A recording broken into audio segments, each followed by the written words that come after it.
And Zawahiri goes back to the assassination of Sadat. Remember Camp David in the late 1970s? This attempted partial peace with all the problems it had led to the assassination of Sadat in 1981. Zawahiri was a key guy, and he took refuge in Britain. The Egyptians tried to extradite him. They couldn't get him out. Now, if you have enough patsies, you can go beyond just patsies or stable of doubles, and you can get a counter gang or a pseudo gang. This is a very important term. I think Barry Zwicker has it in his new book. That's the source. Major Frank Kitson, Gangs and Counter Gangs, sometimes writes about pseudo gangs. What he's telling you here is his counterinsurgency operations in Kenya in the early 1950s, trying to save the empire. That's his other book, Low Intensity Operations. He simply tells you what they do. You want to know what's going on in Iraq?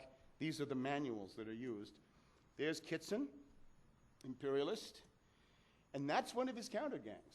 In other words, there was the Mau Mau, so he said, look, I'll set up my own group, call that the Mau Mau, I'll send them out, they'll kill the real Mau Mau, like Zarqawi, and commit tremendous atrocities, so we British can say, we're fighting for civilization against those savages in Kenya, right? If we got out, then the Mau Mau would take over. Perfect use for these things. Now the moles. These are the government officials who are marching to the tune of the secret government. Richard Clarke is a mole. He's the one who marched into the White House in the morning and started yelling, Al-Qaeda, Al-Qaeda, Al-Qaeda, bin Laden, bin Laden, bin Laden. He is the darling of the 9/11 Commission and of the television, and it was actually his media contacts that put out the line during the day that it was bin Laden and Al-Qaeda. And of course, his demagogic gifts got him a success at these hearings, which is very unfortunate. It shows indeed that the families were gulled, I think, terribly deluded by this guy. We can't forget Mayor Giuliani. Ooh. One of the most hated figures in New York and really the whole East Coast. As a New Yorker, I guess. My uncle was a New York City cop, so I have a certain hatred of him, which maybe goes beyond. What he did, of course, is destroy the crime scene, right? Chop it all up, send it to China, melt it down. And in order to cover that, though, the cynical playing of the policeman against the fireman was a masterpiece of manipulation by this character. He's, of course, an invisible government functionary from way back. How about General Myers? There's no air defense. Who's responsible? He's obviously responsible. No air defense for an hour and 45 minutes. This, I think, is one of the first photos you've ever seen of the infamous Dave Frasca, who got the Minneapolis reports, the Phoenix Memorandum, put them together, sat on them, suppressed them. His superior testified at the Alexandria trial of Moussaoui, said they got 75 emails pointing to this. He made sure this stuff was ignored. Then we have the professional killers. Now, actually, I can't say exactly who's a professional killer in this case, but I can tell you who's a professional killer sort of in general, right? Certainly, Theodore Shackley of the CIA, the key man of the Shackley-Klein's enterprise, right? The target of the Christic Institute lawsuit, if you can remember that one. The Shackley-Klein's enterprise is pretty much identical with Iran-Contra drug running and gun running. Shackley signed on once as a speechwriter for George Bush, the elder in New Hampshire for the primary. I can tell you he wasn't writing speeches, he was doing political sabotage. How about this guy? Andrew Marshall, Yoda, Rumsfeld's futurologist, the guy who was supposed to sit around and imagine what could happen. And of course, if it was a failure of imagination, then he's the one who failed. He should be held accountable. And then we have the private military firms. Now, we don't know exactly what we can pin on each one of them, but when you think of a headquarters, when you think of a lot of these services, it's Booz Allen Hamilton, DynCorp. These are all the groups that have become famous in Iraq, infamous, and they claim they can run any aspect of warfare, including nuclear war, Blackwater. Why not have your headquarters there? Then you have a whole war room, a whole staff, not just one old guy, one old drunk with his pacemaker clicking and his wife yapping. Now, most of this stuff that I'm going to do now has been covered, so I'm just going to tick it off. I had no way of knowing what others would cover or wouldn't. Could the patsies fly the planes? And the answer, I think, is no. Global Hawk could. Again, bin Laden is a very low-grade subject, a dreamer.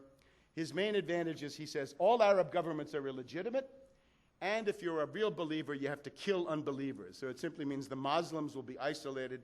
They can't make deals with Russia, China, India, Japan, South Africa, Brazil, anybody. They can't. They're going to be isolated. They're going to be destroyed. Atta we know of, a psychotic, hard to see how he could do these things. On the other hand, there are at least two Attas. There's a growing body of opinion that there's a double in play for him too. As soon as you have doubles, of course, it's an intelligence operation. Now we have Musawi. The story with Musawi is that he was described by his own lawyers as a paranoid schizophrenic with delusions, and I think this is fundamentally accurate. He pled guilty, he put his head into the noose, he avoided death by one vote, an amazing story. And in order to build himself up, he said he was going to take a Boeing 747 and attack the White House.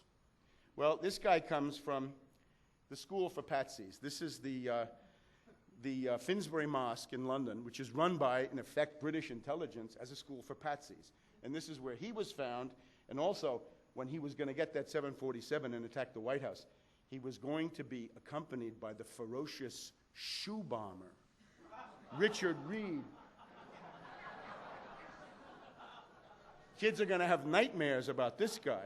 This is, again, the pathos, the cruelty and deception of the world are monstrous and overwhelming. If we didn't laugh, we'd have to cry. This is a mentally retarded derelict who was sleeping on the floor of that mosque, and indeed this one. This is Brixton. Those are the two main patsy mosques in London. So he's a mentally retarded derelict sleeping on the floor, and they get him to go and try to blow himself up. And this is precisely what they do. Then we have the Toronto 17, a couple of days ago.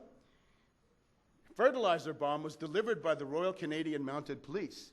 So, of course, if Sergeant Preston of the Yukon, accompanied by his horse Rex, and Yukon King, the Wonder Dog, come to your house and say, congratulations, you have won a 10-year supply of fertilizer, sign here. Don't sign, or you will be arrested. There's also the London case. 250 people come to the guy's house, shoot him, and then they're supposed to find cyanide and sarin, and they don't find anything. And then the Miami Haitians. I mean, I haven't been able to really study this one. The Miami Haitians is clearly a group of deluded individuals. They're supposedly Haitian Christians, and they were obviously approached in a sting operation, an entrapment operation by the FBI, to gin up what? To gin up more propaganda for the official version, which is collapsing, right? The dams are breaking, and they've got to counterattack. So the best bet, I think, in terms of what flew, whatever flew, interesting question in itself, is this Global Hawk, which we know they have, and they can do that, and they can fly any airplane they want by installing that. Why no air defense for an hour and 45 minutes? Well, again, that's clear. That can't be anything but the U.S. command. Remember also that if you're an honest general, you could have one plane or two planes. You know what you'd do with your two planes? You'd put them over Washington, D.C., to avoid the decapitation of the National Command Authority, which was the nightmare that these people grew up with. The controlled demolition has been covered better than I could. Look at the power of this. Look at these huge masses of debris being thrown, in some cases straight up in the air. There's nothing in the official reports that could explain that. Here in Los Angeles, you had a big fire in the late 80s. This building burned, never collapsed. Philadelphia, the early 90s, Meridian Plaza, burned, never collapsed. This is the Madrid Windsor. We saw this with Jimmy Walter on the Euro Tour last spring and summer. That burned lustily for 24 hours, never collapsed. We saw the gutted skeleton. Now, this, of course, is especially acute because the internal columns here, right, these extremely strong central core columns of the World Trade Center, right, these 47, 48 columns, are essentially the superstructure of a battleship. They're essentially a suspension bridge. There's no way that burning kerosene can ever affect these in the least, if only because of the radiator effect, right? It's going to radiate away. What we do see, this is NBC News film of the event, pointed out by Gerhard Wisniewski very early on. What you do see is a series of small explosions. I think the thermite thesis is obviously extremely persuasive, but might this not also be combined with computer-generated detonations to make sure that the rhythm of this stuff, in other words, you've got 11 seconds for the whole thing to hit the ground, so there's at least some idea that this continuous wave of white puffs it's not the fire, and this also may explain how the entire cement content of the building was pulverized, vaporized into this cloud. And you can see how it goes.